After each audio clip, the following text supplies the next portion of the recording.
Сәлем достар, сіздермен Әсел. Бүгін өте жұмсақ, дәмі тіл үйірердей тәп-тәтті, керемет болып шығатын панкейк жасаймыз.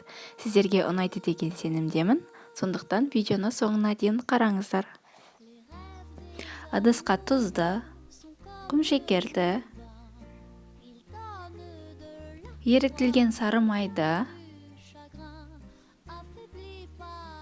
сүтті және жұмыртқаны қосып, венчик арқылы араластырамыз. Барлық өнімдер бөлме температурасында болған абзал. Бөлек ыдысқа ұн мен қопсытқышты араластырамыз.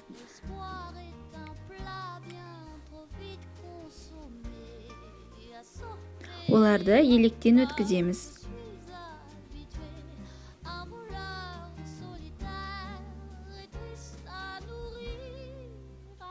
Венчик арқылы араластырамыз.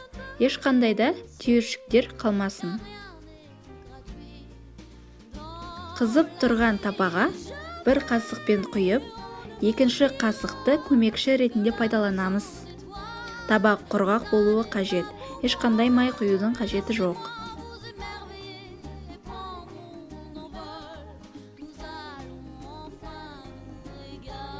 Панкейктің әр бетін 1,5 минутта орташа қалыптағы газбен пісіріп аламыз.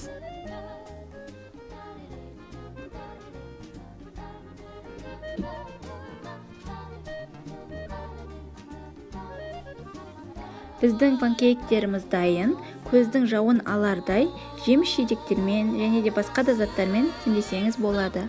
Астарыңыз дәмді болсын. Қолдау көрсетіп видеоға лайк басып, каналға тіркеліңіздер. Сау болыңыздар.